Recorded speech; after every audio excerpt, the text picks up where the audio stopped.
Rayon Sports yavutse mu mwaka w'igihumbi kimwe magana cyenda mirongo itandatu na kane, ivukira mu karere ka Nyanza mu ntara y'Amajyepfo. Yashinzwe muri komini Nyabisindu, hahoze ari muri perefegiture ya Butare, ubu ni mu murenge wa Busasamana, akarere ka Nyanza mu Majyepfo. Rayon Sports ikaba yarashinzwe mbere y'ishusho ya Bikira Mariya cyangwa mbere y'ishusho ya Yezu, ari nayo mpamvu abantu bakunda kwiyita ngo ni ikipe y'umwami Yezu Kristo, cyangwa se ni ikipe ituruka ku ntumwa Yezu Kristo. Bakunda kwita ikipe y'Imana, ariko ibi ngibi abenshi bakaba babyita ibikabya nkuru by'abareyo, dore ko abenshi batemera ko Rayon Sports kuko ari ikipe y'Imana. Ariko abakunzi ba Rayon Sports kubera ko ari benshi mu gihugu, bakaba bahamya neza ko ikipe ari iy'Imana, dore ko yashinzwe n'umupadiri wa Rayon Sports, Lion Sport. Ubusanzwe dusanga umupira w'amaguru mu Rwanda waratangiye mu mwaka w'igihumbi kimwe magana cyenda mirongo itatu, utangirwa ku ngoma y'umwami Mutara wa gatatu Rudahigwa, ku bufatanye n'abapadiri b'abamisiyoneri cyangwa se b'abazungu bari baturutse hanze y'igihugu. Ku ngoma ya Rudahigwa hariho amakipe menshi agiye atandukanye. Muri iki gihe ntibyari byoroshye ko gushinga amakipe, nubwo bayashingaga bakiniraga hasi ku butaka mu bibuga bisije ibibanza bisanzwe byose, aho babonaga hameze neza hari irambuye mu kabande, niho batereraga umupira, maze abafana bakabaruduka imisozi ari benshi, ari urujya n'uruza bakaza kureba umupira w'amaguru. Iki gihe bakinishaga ibirenge, ariko ntibyatumaga batareba umupira w'amaguru. Iki gihe byararyohaga cyane, maze abami nabo bari aho ngaho bashungera umupira w'amaguru, bikaba akarusho kurushaho. Shampiyona icyo gihe mu mwaka w'igihumbi kimwe magana cyenda mirongo itatu yari idasanzwe, dore ko icyo gihe ari nabwo yakurikiranwaga cyane, kuko nta muntu wishyuzaga umupira w'amaguru. Icyo gihe byaje gusubira inyuma cyane ku ngoma ya Rudahigwa, rero byaje gusubira inyuma nyuma ya Revolution mu mwaka w'igihumbi kimwe magana cyenda mirongo itandatu na kane.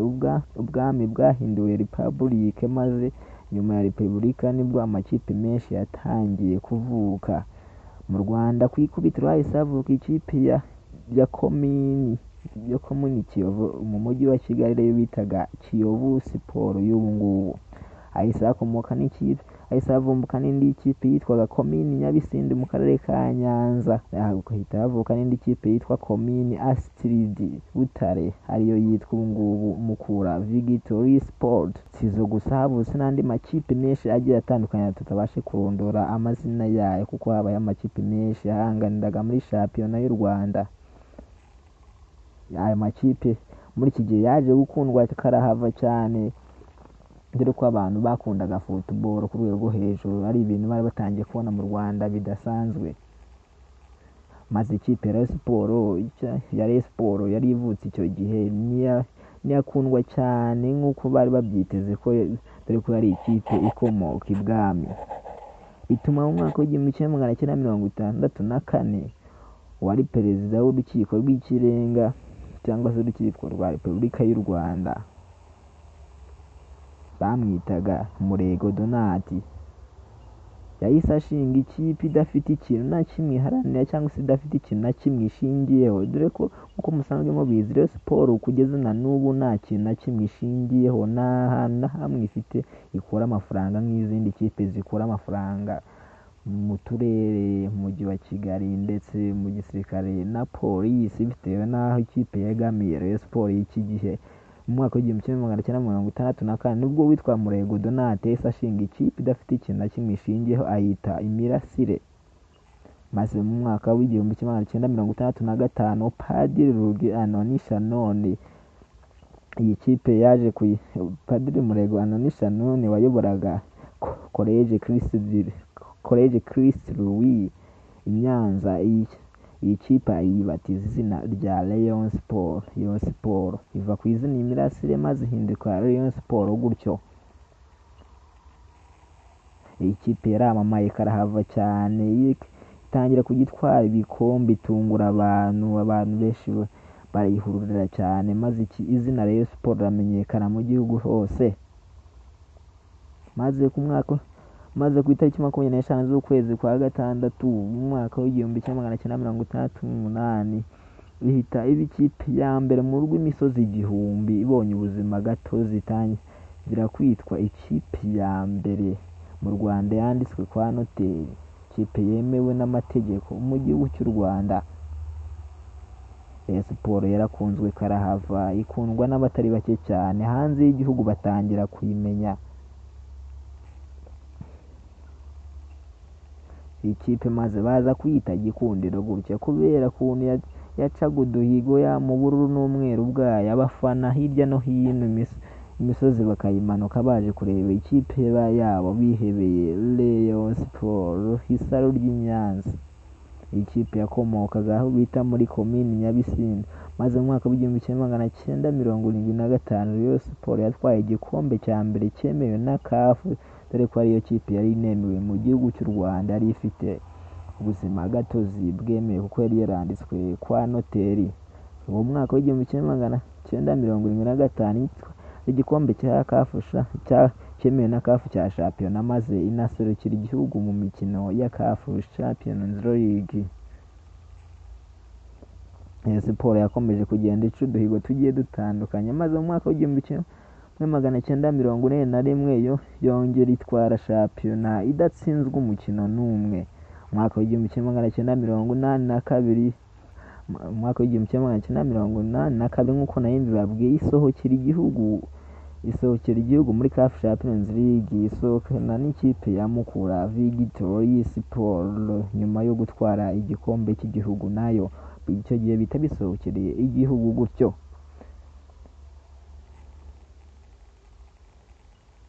Dore ko iki gihe Rayon Sports itari yorohewe na gato nyuma yo gusohokera igihugu, amatike y'indege byaga ari ibintu bitoroshye. Ikipe yavaga mu karere ka Nyanza igasohokera igihugu, Mukura Victory Sport iva mu karere ka Huye mu ntara y'Amajyepfo, ntibyari biyoroheye na gato. Maze Rayon Sports abahirwe bakomeye cyane batangiye kuyitera inkunga,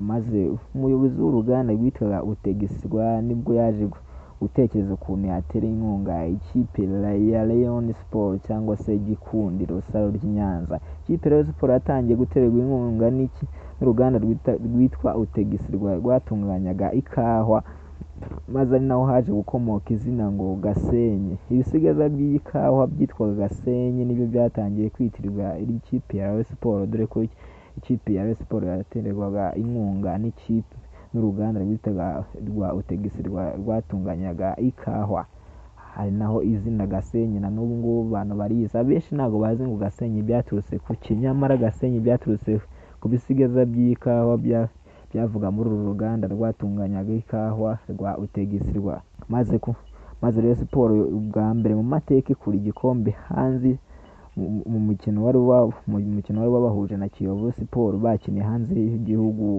muri yubiri yari yabaye ikipe ya Vitaro iri kwizihiza imyaka 25 yari ibayeho. Ibi ngibi byabaye mu mwaka w'igihumbi kimwe magana cyenda 89. Maze umukinnyi wa Rayon Sports witwaga Sembagare nibwo yateretsemo igitego cya mbere, nacyo rukumbi cyabonetse muri uwo mukino, maze ikipe ya Rayon Sports yegukana igikombe gikuye hanze y'igihugu.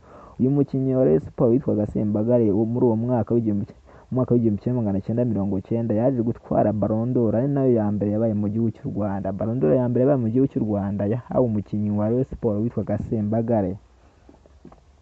Maze mu mwaka w'igihumbi kimwe magana cyenda 94 Rayon Sports yarongeye isohokera igihugu, igera muri kimwe cya kane cya CAF Champions League.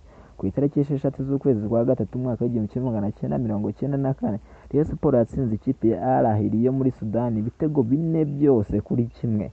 Iyi kipe ya Rayon Sports yari ifite amahirwe yo kuba yanagera kuri finale mu mikino ya CAF Champions League, yaje gusubiza inyuma n'ibihe bibi byaranze igihugu cy'u Rwanda, ari byo Jenoside yakorewe Abatutsi mu mwaka w'igihumbi kimwe magana cyenda 64. Iyi kipe yaje gusubira inyuma bikomeye cyane, maze bituma no kongera kwihuza bigorana, nk'ikipe yari idafite ikintu na kimwe ishingiyeho ngo bongere bayigarure byoroshye. Ariko ntibyatinze yaje kongera kwiyubaka, ari nako yabonye umukeba mushyashya APR FC cyangwa se APR Football Club. Maze mu mwaka w'igihumbi kimwe magana cyenda 97 Rayon Sports yatwaye Sekafa yikuye hanze y'igihugu, yandika amateka karaba. Mu mwaka w'igihumbi kimwe magana cyenda mirongo icyenda na gatandatu yakiriye APR Football Club. Mu mukino wo kuyakira yatsinze APR Football Club ibitego 6 byose kuri 2.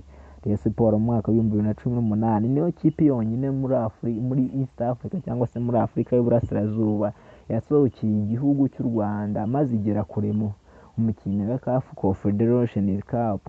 Iyi kipe yari iyobowe n'umutoza ukomeye cyane bita Robertinho Goncalves Carvalho.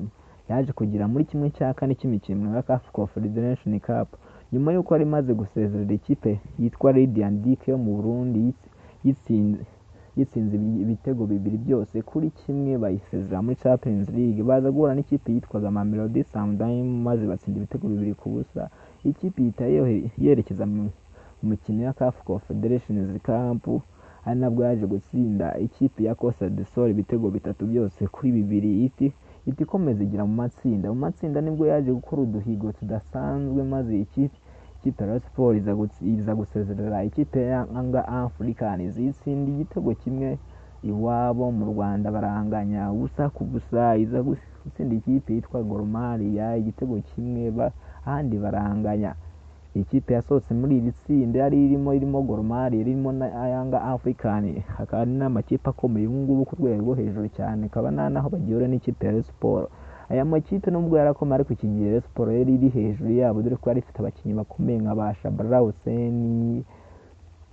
Shabara Hussein n'abandi bakinnyi bagiye batandukanye bateraga amakufura kakahava nka ba Eric Rutanga n'abandi bakinnyi musanzwe muzi kandi mumenyereye. Aba bakinnyi kandi ba Rayon Sports yari abakinnyi beza cyane washyira ku rutonde ngarukakwezi rwa FIFA muri Afurika, nawe akavuga ko ari abakinnyi beza nka ba Sarubongo. Iyi kipe Rayon Sports iki gihe yari iyobowe n'uyu mutoza nakubwiye Robertinho Goncalves Carvalho, akaba ari we mutoza wenyine wabashije kugeza ikipe Rayon Sports kure cyane mu mikino ya CAF Confederation Cup. Aribwo yageze kimwe cya kane bwa mbere muri East Africa, ari nayo kipe yahageze bwa mbere. Andi makipe yaje gukurikira atinyuwe n'ikipe Rayon Sports, ariko Rayon Sports yabanje kubikora dore ko iyi kipe Rayon Sports muri iki gihe mwaka 2018 ariyo yashyirwaga ku rutonde imbere cyane, akaba ariyo kipe yari iyoboye East African. Rayon Sports nyuma y'umwaka w'igihumbi kimwe magana cyenda mirongo itandatu na kane yari isize bayeho nibwo bwa mbere yari igeze kure, imaze ica uduhigo n'abatoza benshi bagiye bayinyuramo, ariko ibintu nta n'umwe wigeze ubikora asibye Robertinho Goncalves Carvalho umunyabrazil wigeze unazana umukinnyi w'umuzungu mu ikipe ya Rayon Sports nubwo nta gihe kinini yayimazemo yitwaga Jonathan Alvarez Silva.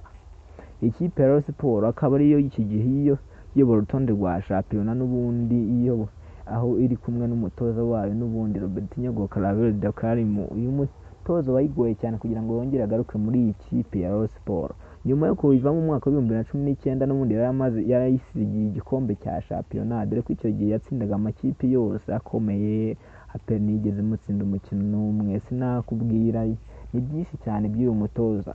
Uyu mutoza yaje kujya hanze y'igihugu ajya muri Uganda acyatoza ikipe yitwa KCCA, ayivamo ajya muri Simba Sport Club. Ikipe ya Simba Sport Club yamazemo igihe kinini cyane ariko aza kuyivamo yirukanwe bitewe n'umusaruro udahagije cyane yayihaye. Iyi kipe yashaka kugendera ku muvuduko wo hejuru cyane urengejeho Robertinho Goncalves Carvalho yari kugenderaho. Iyi kipe ya Rayon Sports yaje kumvikanayo maze ayigarukamo gutyo. Robertinho wahembwaga amadolari agera kuri 25 aza kuyahurutura yakubita hasi. Rayon Sports imubwira ko nta mafaranga ifite angana gutyo yo kuba yamuhemba. Robertinho Goncalves Carvalho yamaze igihe kingana amezi arenga 2 abitekerezaho ko yagaruka mu ikipe ya Rayon Sports yamwubakiye izina, akaba ari na muri iyi minsi ariyo mpamvu avuga ngo Robertinho na Rayon Sports nibo ba mbere beza muri Afurika. Iki gihe rero yaje kubitekerezaho maze yemera kuza muri ikipe ya Sports kuko ariyo yamwubakiye izina. Ava mu 2018 n'umutoza umwungirije maze yemera kuza mu ikipe ya Rayon Football Club. Rayon Sports Football Club ikaba ifite umukinnyi w'umunyakameroni witwa Faringanya, ko ariwe mukinnyi unahagaze neza kurusha rutonde rwa shampiyona, niwe mukinnyi wa top scorer muri shampiyona y'u Rwanda ufite ibitego 6 byose, abandi bakinnyi bose bamuri inyuma. Rayon Sports yifashijemo n'umutoza Claver Dokarim wabajyanye mu gikombe, wabagejeje muri kimwe cya kane mu gikombe cya CAF Confederation Cup, bakaba bafite icyizere cyo kongera gusohoka, noneho bakahagera kimwe cya kane ari muri Champions League. Si bazabigeraho, ni amakabyo y'abari yose, ni bya bikabyo byayo gikundira isaro ry'Inyanza. Natwe reka tubihanga amaso, reka tubitega amaso, reka turebe aho bizaherera. Rayon Sports Football Club, ikipe ikunzwe n'abatari bake mu gihugu cy'u Rwanda, ikaba ari nayo ya mbere mu Rwanda iherutse kuza Stade Amahoro, dore ko umukino wahuzaga n'ikipe ya APR Football Club ku itariki 7 z'ukwezi kwa 12 mwaka wa 2024 nibwo yakiriye ikipe ya APR Football Club kuri Stade Amahoro. Match yabaye saa 9 z'umugoroba, maze ikipe ya Rayon Sports inganya n'ikipe ya APR Football Club ubusa ku busa, ariko iyi stade ikaba yari yapfutse yuzuye ibihumbi 45 byose byagize muri stade. Iyi stade ikaba abafana baruze cyangwa se abaguze amatike buzuye ku munsi wa gatanu, abashatse kugura tike zabo ngo bajye muri stade, maze n'ibyabakundiye iyi stade Rayon Sports cagahiwe gutyo ya mbere mu Rwanda yujuje stade. Ikipe y'u Rwanda nigeze yuzuza, ariko Rayon Sports yarabikoze hamwe na Robertinho Claver Dokarim. Iyi kipe Rayon Sports yanyuzemo abatoza benshi cyane, ariko batigeze bakora nk'ibyo Robertinho Claver Dokarim yakoze. Ikipe isaro ry'Inyanza yavutse mu mwaka wa 1964, ugiye kuyivuga ibyayo ntiwabirondora. Bayita Gasenyi yitiriwe ibisigazwa by'ikawa. Iki kiganiro cya Rayon Sports reka tugisubikira ahangaha, ugiye kuvuga ibya Rayon Sports ntiwabivamo n'ibyinshi ni birebire. Habona igihe bagezaho iki kiganiro ni MC Sanga. Iyi ni Day to Day TV, ndabashimiye.